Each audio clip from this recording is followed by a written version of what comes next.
Hello, and welcome to Beyond Books, where we talk about books and beyond. I'm your host. I'm Renee, co-host Raina, and we have snack of the day today is wilderness chicken snacks, which Raina really likes. Give her a couple at a time because they're really tiny. And today I have something very special for you. I have a review of a book that I read recently. It was a buddy read for me. I read this with Brian from Adventures in Literature, and the book is The Secret Life of Bees by Sue Kidd Monk. This book was published in 2002, and this particular copy that I have is 302 pages. So first, I'm going to give just a brief synopsis of the book. Now, I have tried to keep the spoilers to a minimum as possible, as I always do. But even still, if you have never read this book and you want to, then please proceed with caution. There is a lot to this story. So even knowing the basic storyline, in my opinion now, doesn't really spoil the book, but some people are very sensitive to spoilers, so there's your warning. I do have also a series of questions that Brian and I coordinated, and I will answer them as part of my review. Brian's going to do the same, and we will cross-reference each other's review in our links in the description. So here's a little bit about the book and what it's about. Now, this book takes place in the South, actually South Carolina, during the mid-60s. It's the story of a young girl. She is 14 years old, and she lives with her father. She calls him T. Ray, despite the fact that he is her actual biological father, because basically she has no respect for him. He is abusive to her, both emotionally and physically. Lily's mother has passed, and unfortunately, Lily, although she was very young at the time and wasn't really responsible for her actions, she did play a role in her mother, Deborah's, death. So Lily only has these little scraps of memory about her mother, which are kind of overlaid with T. Ray's really cruel statements about what happened. So she kind of, in a way, glorifies her mom and really wants a mother figure in her life. She's a 14-year-old girl. There is a housekeeper who comes daily to help care for Lily and help out T. Ray. She's an African-American woman, and her name is Rosaline. She does care about Lily, but of course, she's limited in terms of being able to help her fend off her father's abuse at all. So this is the time of the Civil Rights Act, and Rosaline really wants to vote. That's something that she's interested in doing. So one day, she and Lily set out to walk into town so Rosaline can register. However, they end up getting sidetracked, and they find themselves in a position where they need to leave town. Their destination now is a honey farm in a neighboring town. Lily has a label from a jar of the honey, and it has a picture of a Black Madonna on it. And it also has the name of the town where it was produced, so Lily knows. Lily has reason to think her mom may have spent some time in the town, and more specifically, even on that specific bee farm. Rosaline and Lily do end up finding the farm, and they are taken in by the owners, who are the Boatwright sisters. These are three African American women who are called May, June, and August. Each one with their own kind of distinctive personality, really. There's also a young Black man on the farm. He's named Zach, and he has very lofty ideas for his future. So Lily starts to develop a crush on him, and she also starts to feel very comfortable around August, and she kind of looks up to her. She and Rosaline are there under false pretenses. They kind of fabricated a story about why they were, out there at all.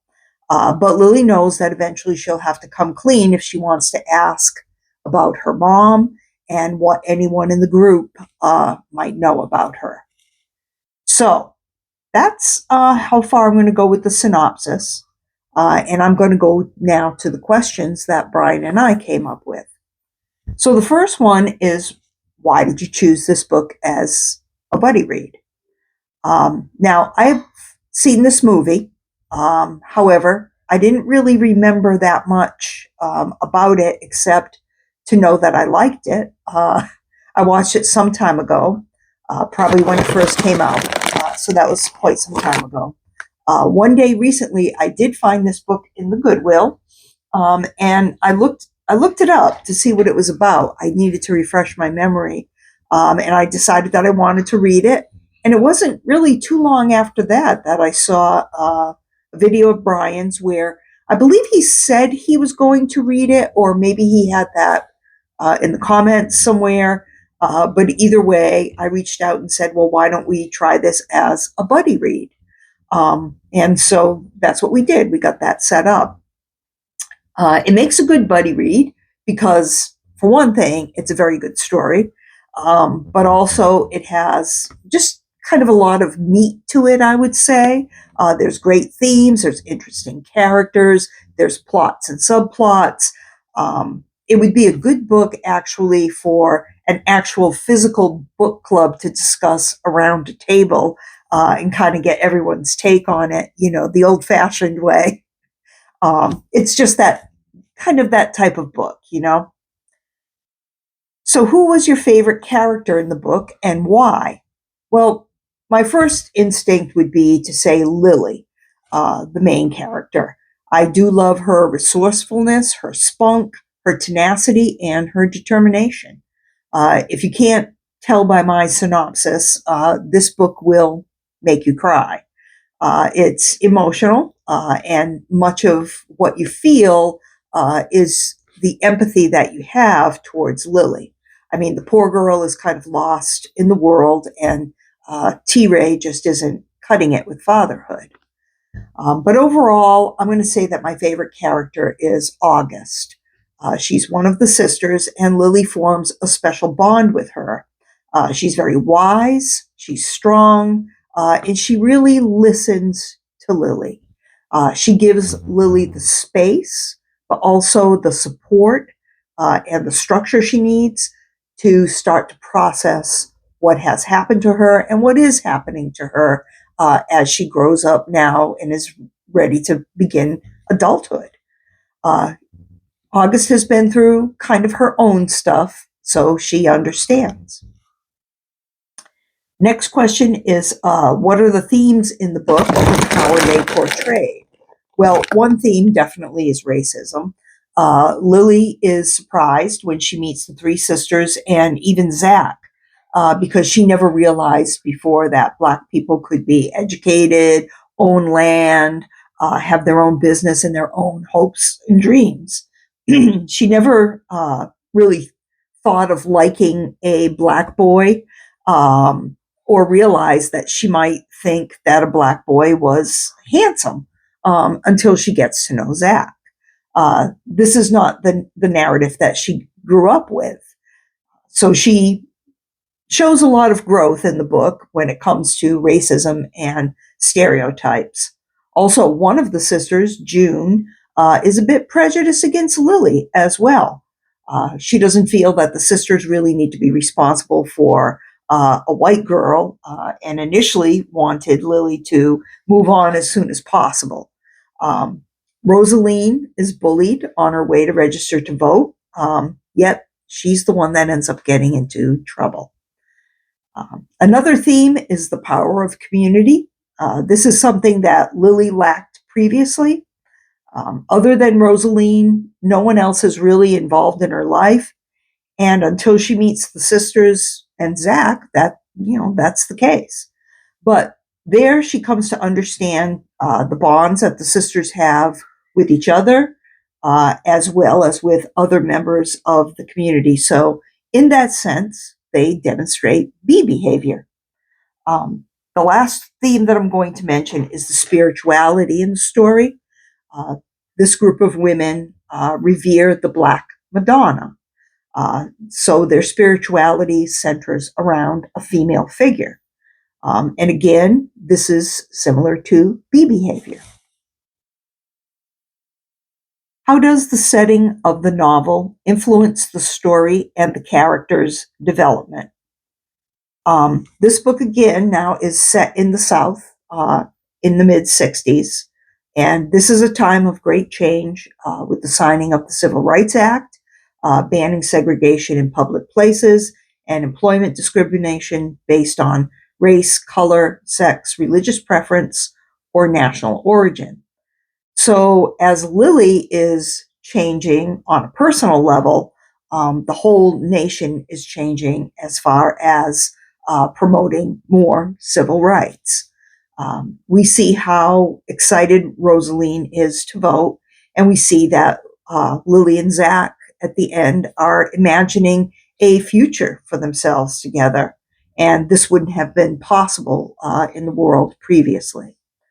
The bee farm setting is also significant in the ways I described earlier, where we see bee behavior paralleled in human behavior.